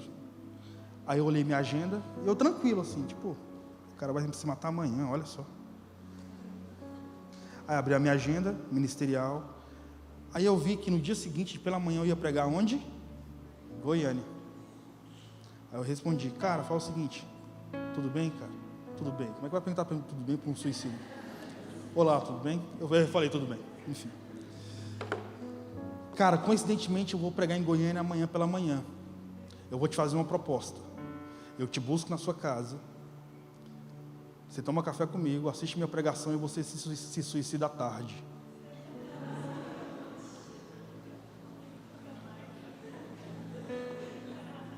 Aí eu vou ter a oportunidade de pegar o seu dossiê. Tá de boa, pode ser? Desse jeito, mano. Ele é ótimo, boa ideia. Aí eu, então beleza, então até amanhã. Tá aqui meu telefone, me passa a sua localização que eu vou te buscar. Aí detalhe, nós vamos almoçar também, beleza? Aí você faz o que você quiser, mano. Vai ser um prazer te conhecer. Se um ser humano, que é um pseudo-suicida, quando entra em contato com você diante da morte, é porque ele na verdade tem esperança de vida. Eu não vou ser moralista para dizer: não, que é isso, você quer se matar, eu preciso respeitar a atmosfera do cara. Mas quando ele se encontrar comigo, é outra parada, mano. Aí fui. Mano, você conhece Goiânia? Tô chegando em Goiânia. Foi meu último contato com o meu carro. Tô chegando em Goiânia. Nas portas, quando entrei na porta de Goiânia, a embreagem do meu carro estourou. Aí eu achei doido, olha só, mano, Satanás está furioso, mano. Sério, não fiquei chateado. Não, só liguei pro pastor: pastor, tudo bem, mano? Vou encontrar um brother agora, meu carro quebrou, mano, tá aqui, ó. Você pode vir me buscar? Deixei meu carro encostado. O pastor veio, tá aqui. Mano, não tenho vaidade nenhuma com bem, mano. Graças a Deus, né, mano? Aí peguei a chave, falei: olha, leva no mecânico, chama um guincho, sei lá, se for possível fazer isso, é possível? É, pastor. A galera sempre quer cuidar muito, né? Então tem um brother que vai se matar hoje à tarde, só que ele vai pro culto hoje comigo. A gente precisa buscar ele agora, brother. É, onde é? Cara, eu falando normalmente, o pastor respeitando a minha... Que loucura, né, mano? Aí fomos lá buscar o cara. Quando eu cheguei para buscar o cara chegou assim: arrumado, perfumado, com um dossiê na mão. Aí eu desci, tudo bem, brother? Seu dossiê tá aí? Tá. Pô, obrigado, mano. Obrigado. Entrei. Desse jeito, velho. Aí tô olhando o dossiê. De repente ele desenhou, ele também é artista, ele desenhou a alma dele. Pena que eu não tenho para te mostrar aqui. A alma dele, ele desenhou um monstro, comendo um monstro de dentro do monstro. Ele se via dessa forma. Aí ele falou, esse aqui é o meu selfie. É assim que eu me vejo. Aí eu, bizarro, hein, mano? Normal, mas que bizarro, hein, mano? Mas você é um excelente artista, mano. Fechei, senti o diabo assim, mano. E eu me consagrando, né? Cara, eu tenho motivo para odiar a igreja diante dos traumas que eu vivi. Mas eu também tenho motivo para dar a minha vida pela igreja, diante da vida que recebi. Aí ele foi para o acampamento. Quando cheguei no acampamento, já cheguei na hora de pregar, porque o carro tinha quebrado, então eu demorei 2 horas para chegar no acampamento. Estava atrasado 2 horas. Mas a galera ficou 2 horas na chapação da adoração, me esperando. Quando cheguei lá, preguei, o cara caiu no chão, e gemia, e tremia. Eu, tá vendo? O cara tá chapado, quero ver se Satanás vai ter força, e pregando. E o cara, isso aí, Jesus, batiza esse cara, gera vida nesse cara. Quando acabou a pregação, ele falou assim, vamos almoçar porque eu vou me matar. Ué, mano, eu tipo... Aí eu já fui ficando preocupado, né? Caramba, o cara não recebeu vida na pregação, mano. Fui almoçar com o cara. Irmão, ele começou a desentulhar. A história dele tem 28 anos, com um corpo de 16. Ele mora no terreiro de Macumba. O pai dele é o pai de santo. Desde os 3 anos de idade, o pai dele recebe a entidade Maria Padilha, se veste de mulher e expulsa ele de casa.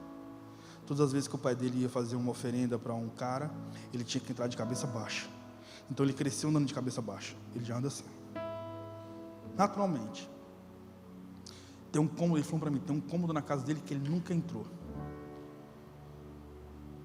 porque lá é o local onde se fazem rituais de bode, de galinha, dessas paradas. Ele falou que só foi possível olhar quando abriu uma porta. Tem uma cabeça enterrada e um chifre de quase 1,5 metro de altura. E ele começou a falar que foi tão difícil a carência que ele teve por causa das entidades que ele via na casa dele, que ele começou a se relacionar sexualmente com os animais de sacrifício que o pai sacrificava, com bode, com galinha, com porco, bizarro. E ele começou a desabafar. E ele começou a falar que fazia swings com casa. Ele tinha um corpo de 16 anos. Tá aí o porquê que ele se via como um demônio. Tá aí o porquê que na selfie que ele fez sobre ele, ele se viu como um monstro. Eu ouvi no cara. E ele falou, eu estou no apogeu da depressão. Há 10 anos eu tenho laudos para me aposentar por causa de traumas psicológicos. Só que o INSS não... O INSS, não é? Não me aposenta por invalidez. E aí ele foi desabafando, e eu sem saber o que falar pro cara. Eu só aqui, ó. E o pastor do meu lado assim. Quer um conselho, pastores, líderes, pais? Quando alguém te contar uma história bem pesada, não faz expressão facial, não. Ouça como Deus te ouviu. Jesus não tem nojo da humanidade. Não interessa o que você fez. O príncipe da paz veio para rivalizar contra a guerra, sobretudo a guerra da alma. E aí eu encontrei com um cara que estava clamando para a morte, para ser morto, para morrer, que ele estava buscando suicídio, cara. Quando ele acabou, eu não tinha o que fazer. Então eu olhei para ele e falei, uau, mano, que história, hein, mano? Posso orar por você? Estava no auditório do acampamento que eu fui pregar em Goiânia. Aí só fiz uma oração simples, falei, Jesus, eu te louvo pela vida desse jovem, Pai. Eu repreendo as armadilhas do diabo, os planos de Satanás. Eu oro agora para que o mesmo poder que ressuscitou Jesus sobre os mortos, ressuscite os sonhos desse jovem. Aí eu abracei ele. De repente ele começou a pular. Pastor! Passou. Aí eu sabia que ia rolar, mano, mas eu queria que ele falasse, né? Mano, eu não sinto mais a pressão da morte na minha alma. Aí eu pensei, né? Aí comecei a chorar. Falei, cara, simplicidade devolve vida em ambiente de morte. Jesus sabia que só poderia gerar vida na humanidade se ele viesse da forma mais humilde possível, porque dor conecta dor. Somente a sensibilidade de um ser humano sofrido, mas que venceu as temporadas do caos da vida, pode devolver esperança para os traumatizados da alma. E aí eu quero contar só mais uma história. Eu falei que era 2. Está disposto a ouvir? Eu sinto no Senhor para nessa manhã finalizar assim essa sessão. Jesus vai vir com muita cura, cara. E o propósito dessa manhã é justamente a história que vou contar. Em 2009 eu passei num concurso público em Brasília. Foi um concurso temporário. E eu fui agente penitenciário. Eu trabalhei no mesmo presídio que meu pai e minha mãe me conceberam. Que loucura, né? Eu tive vida de cadeia completamente, cara. Eu sempre visitei minha mãe na cadeia, depois trabalhei no presídio como agente. Loucura, né, mano? Graças a Deus eu estou aqui no altar. Graças a Deus não trabalho mais com isso, porque isso me traumatizou muito existencialmente. Mas me trouxe muita dignidade e honra. Lá, eu sempre preguei para internos, porque eu vi minha mãe pregando para os internos. Então eu expulsei muito demônio dentro dos presídios. Eu sempre preguei para os caras, mas um agente de segurança pública em Brasília não pode pregar para interno. Então eu não pregava, eu fazia reuniões pedagógico-terapêuticas e andragógicos existenciais. Então eu quero 40 internos no pátio A. Para quê, Gilberto? Para eu fazer uma reunião pedagógico-terapêutica e andragógica existencial. Aí abri a Bíblia e deixa eu falar uma coisa para vocês. Apocalipse. Aí só li Apocalipse 21:8. Quanto aos incrédulos, aos assassinos, aos roubadores, seu lugar é no lago de fogo que arde com enxofre. Ah, então já vou para o lago de fogo. Vai, tu se arrepende? E quando os outros agentes vinham, falavam assim, você não pode pregar não, mano. Não estou pregando, mano. Estou fazendo minha reunião pedagógica, terapêutica e andragógica existencial. Por isso que é bom você ter uma profissão, velho. Eu sou professor. E aí no complexo penitenciário da Papuda, em Brasília, são 5 penitenciários, 5 presídios. E existe o CAGE 2, que se chama Sesame. Nesse presídio, cara, não presídio, é um centro socioeducativo onde fica menor infrator. Eu pregava semanalmente no centro socioeducativo. E eu era tipo Mano Brown mesmo. O negócio é o seguinte, bando de menino. Tem que amar sua mãe, rapaz. Você não disse que é sua rainha? Tá na hora de virar homem, cara. Sua mãe pega 3 ônibus para chegar até aqui. Fica nua, baixa 3 vezes para vir te visitar e você não muda de vida, rapaz. Chora não, mano. Sustenta, parceiro. E a galera me amava. Tá acreditando? Os internos ficavam. Chegou o agente da Rotan, o agente Araújo. E aí, cara, teve um dia que o diretor da unidade me ligou. Porque tinha um interno chamado João Paulo. Vou citar o nome dele porque eu vou te contar um testemunho. O João Paulo estava na ala de convivência protetora. A ala de convivência protetora onde ficam os estrupadores, onde ficam os internos que não podem ter acesso aos demais internos. E ele estava dizendo que ia se matar, queria suicidar-se. E o João Paulo estava batendo na porta da cela dizendo que queria se matar. O diretor da unidade me ligou. Agente Araújo, você tá no complexo? Sim, estou.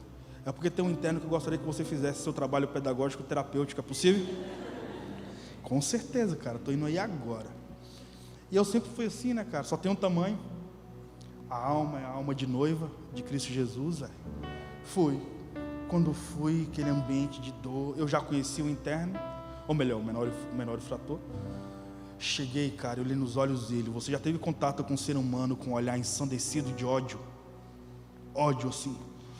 Toda a musculatura do corpo tremia de ódio. E ele falou para mim, que nada, gente, eu vou me matar, porque eu sou um desgraçado. Pá! Na porta da cela. Eu sou um desgraçado. Eu deixei de falar. Ele começou a dizer, quando eu nasci, minha mãe me jogou dentro de uma lata de lixo.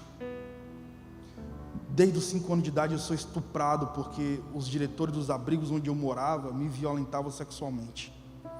Pá! Eu sou um desgraçado. Sabe por que eu estou preso aqui? Porque quando eu cheguei na idade de 16 anos, ele falou para mim: as famílias que chegavam para adotar as criancinhas não queriam adotar as criancinhas negras. Então eu cresci sendo iludido, porque as famílias falavam que iam me adotar e não me adotavam. E quando eu cheguei na idade de 16 anos, fui esquecido. Para chamar a atenção, eu reuni todos os colchões possíveis, coloquei no pátio do abrigo e taquei fogo. Eu não sabia que isso era crime. Fui preso por atentado terrorista e dano ao patrimônio público. Quando eu cheguei dentro do presídio, ou melhor, do centro socioeducativo, eu fiquei numa cela com 7 adolescentes, 7 internos. Eles rapam, cara, a parede da cela, tiram as vincas das paredes e raspam no chão. Fazem objetos cortoperfurantes, fazem armas brancas. E ele falou para mim: e os meus amigos colocou um espeto na minha mão para eu assassinar um adolescente no banho de sol.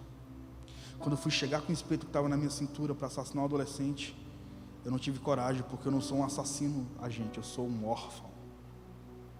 Aí começou a chorar, começou a dar pancada na cela, assim, com o pé. Pá! Pá! Eu sou um desgraçado, eu vou me matar, pá! Eu fui deixando ele falar. Aí ele falou para mim, João Paulo falou para mim, quando eu cheguei na cela, porque não havia assassinado um interno no banho de sol, os 7 adolescentes me espancaram, os 7 adolescentes me violentaram sexualmente, os 7 adolescentes ejacularam na minha boca, João Paulo falou para mim, os 7 adolescentes defecaram, obrigaram a comer as fezes, os 7 adolescentes urinaram nas minhas nádegas. João Paulo falou para mim: o que fazer, o que dizer para um ser humano que sofre existencialmente dessa forma? Aí eu fiquei na frente do João Paulo, com vontade de chorar, mas segurando a lágrima. Aí ele falou para mim: pena que a minha esposa está grávida de uma menininha. Aí, mano, aquilo foi o que eu precisava ouvir. Porque Piaget diz que um suicida, na verdade, ele ama a vida. Na verdade, um suicida que é assassinador que mora dentro dele. Ou um suicida em potencial. De repente, eu perguntei para o João Paulo: e aí, você vai deixar sua filha ser violentada como você foi, João Paulo? Não vou não. Mas você não quer se matar, João Paulo? Aí ele se rendeu, se prostrou. E é isso, mano, um homem prostrado, não existe a possibilidade de ele ser derrubado. O homem prostrado não vai ser derrubado. Aí eu vi que ele estava em estado de impotência. Quando o homem chega no nível 0, na gravidade 0, é muito legal, porque significa que ele está do jeito que Jesus ama fazer. Talvez você esteja assim, cara, chegou no seu limite. É massa, porque a vida vai começar agora, mano.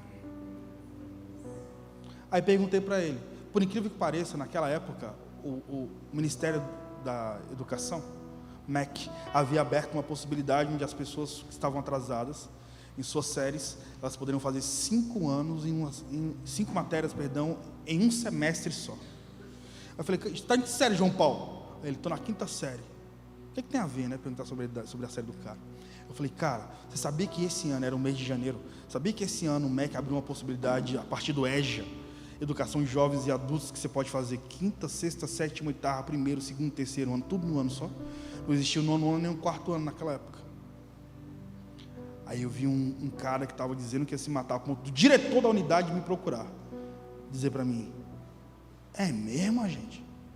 É, mano, se você estudar e se você fizer o Enem, você pode ser um estudante universitário no próximo semestre. Já pensou, mano? De órfão, violentado, interno para universitário. Aí ele olhou para mim assim e falou: pode crer, parceiro. Era o que eu precisava ouvir. O que eu fiz? Assumi o João Paulo como filho. Todo dia, mano. Estou falando de 100 quilômetros da minha casa para o presídio, é muito longe.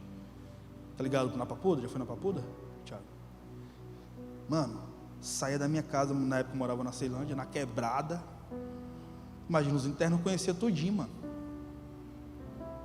Da rua onde eu cresci, só eu estou vivo. Todos morreram. E aí, cara, Todos os dias ia até o presídio, todos os dias, durante 6 meses, todos os dias, religiosamente eu ia no presídio conversar com o João Paulo. Como é que você está, João Paulo? Todos os dias. Que nada, gente, eu sou um desgraçado, eu vou me matar. Pá! Por que você vai se matar, João Paulo? Por quê? Porque quando eu nasci, minha mãe me jogou dentro da... Por quê? Porque quando eu fui preso, 7 adolescentes fizeram. Por quê? Pena que minha esposa está grávida. Até chegar. Você está em que série, João Paulo? Na 5ª. Mano, você sabia que o MEC abriu uma possibilidade onde você pode fazer 5ª, 6ª, 7ª, 8ª, 1º, 2º, 3º ano, tudo no ano só? E mano. Sabia que se você estudar o ano que vem, você pode ser um universitário? No outro dia, como é que você está, João Paulo? Eu sou um desgraçado. Por que, João Paulo, está um desgraçado? Por quê? Porque quando eu nasci, minha mãe me jogou dentro do lado de... Por quê? Porque quando eu fui... Ele foi desentunando, desabafando de pouquinho em pouquinho, mano. Tem que ter muito amor. Então, Jesus colocou a glória dele em xeque ao confiar a glória dele a homens corruptíveis como nós.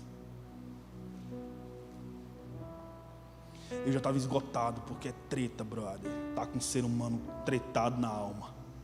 É muito difícil ser uma fábrica de esperança para um cego existencial que deixou de ver beleza, deixou de contemplar o belo. Quando eu estava esgotado, já desistindo de João Paulo, eu cheguei na unidade. Como é que você está, João Paulo? Tô de boa. Olha, gente, tô louco para fazer 5ª, 6ª, 7ª, 8ª, 1º, 2º, 3º ano.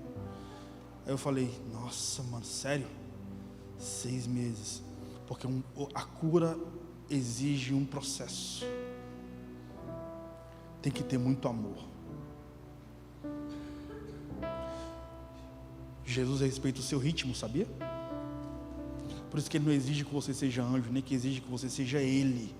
Ele quer que você seja você. Curado, restaurado, perdoado, pecador arrependido. E aí, eu falei, João Paulo, eu vou cuidar de toda a documentação. Cuidei de toda a documentação. Cuidei de tudo, João Paulo. Fui viver a minha vida.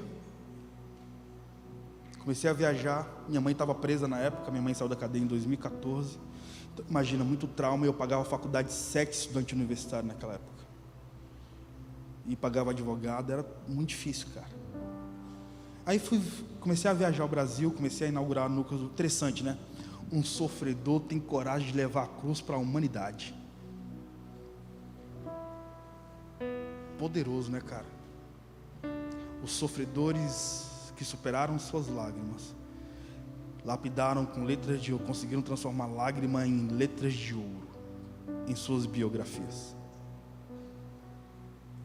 Aí viajei, 2 anos se passou, obviamente esqueci João Paulo. Eu tenho tanto filho na fé que eu não lembro de todo mundo. Oi, Gil, tudo bem? Imagina, eu estou em aeroporto. Oi, Gil, ali tudo. Gil, em 2010, você falou, tu lembra?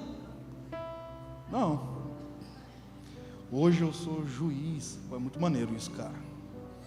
Aí estou na praça de alimentação do shopping Pátio Brasil, em Brasília. 2 anos havia passado, estou tranquilo. Fui comprar um suco lá. De repente, eu vejo uma mão assim, de um negão assim, nas minhas costas. Quando eu olho, mano, era o João Paulo. 2 anos depois. João Paulo estava com o uniforme da McDonald's. João Paulo olhou para mim assim, já chorando, disse, mano, eu estou te procurando tem 2 anos. E aí pegou no meu ombro assim, eu fiz 5ª, 6ª, 7ª, 8ª, 1º, 2º e 3º ano. Aí eu abracei ele e comecei a chorar. Aí ele, cara, obrigado, mano. Aí ele tirou um velcro do bolso, tipo um crachá, e deu um tapão no peito. Eu sou gerente do McDonald's, passou. Aí eu sorri como você sorriu. Aí ele olhou para mim assim, cara, e falou, cara, obrigado, gente. Só que tem algo mais legal para te contar. Eu fiz o Enem. E eu ganhei 100% de bolsa. Eu estudo Direito na faculdade Uniceub. O cara estuda na mesma faculdade. Estudou, porque ele já se formou. Estudou na mesma faculdade que o Renato Russo estudou em Brasília. Eu acredito de verdade que os berços da simplicidade compõem biografias de ouro. Por que você está falando tudo isso, Ju? Por 2 motivos. Eu fiquei acordado de madrugada, porque eu senti um espírito de suicídio. afligindo o coração de uma galera jovem. E eu ainda vou citar que são mulheres que estão entre 15 e 25 anos, que se sentem esquecidas, que todos os dias pensam em suicídio. Eu não sou de constranger ninguém, mas você sabe que eu estou falando com você. Nem preciso falar, eis que te digo. Não, mano, eu sei que sua alma já está tremendo, só de eu falar isso. E segundo, quantos aqui tem um desejo de fazer uma faculdade? Sonham em fazer uma faculdade? Fiquem em pé em nome de Jesus.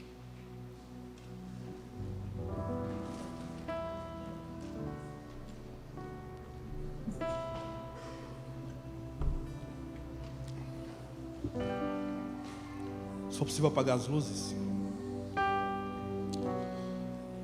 Eu vejo confiadamente no meu espírito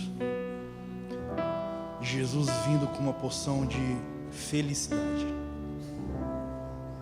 para os órfãos da vida. Eu quero convidar toda a igreja a ficar em pé. Amém?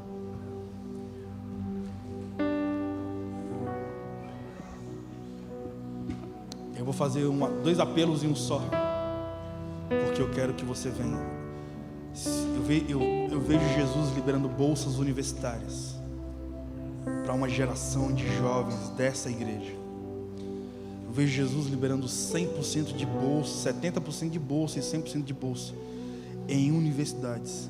E eu soube que Vilhena será um polo universitário. Vocês estarão na primeira turma das faculdades que serão abertas aqui. E eu quero fazer 2 convites. Eu quero convidar você que pensa em suicídio há mais de 6 meses e ninguém nunca te compreendeu. Eu quero convidar aqui na frente você que tem um sonho de fazer uma faculdade. Sai do seu lugar e vem aqui. O Senhor vai liberar hoje bolsas universitárias para você.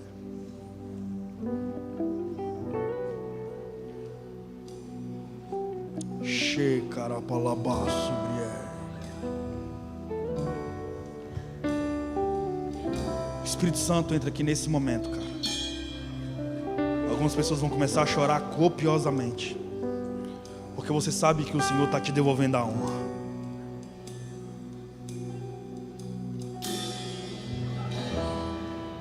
O Espírito Santo virá com tanta glória na sua alma.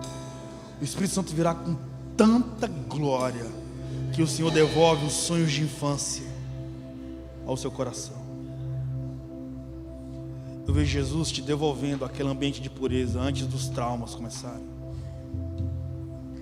Eu vejo Jesus devolvendo para a sua memória, para a sua mente, como você era antes daquela estação de dor. Jesus devolve você para você mesmo, antes daquele relacionamento que te feriu, antes daquela palavra do seu pai que te machucou.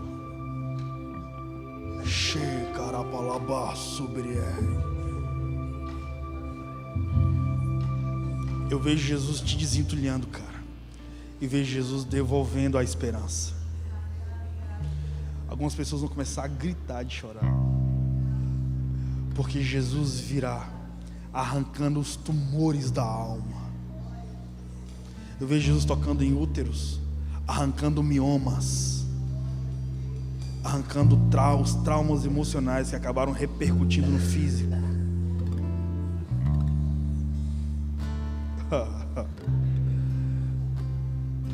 Eu falo confiadamente no Senhor. Eu vejo Jesus devolvendo a imagem de uma boneca.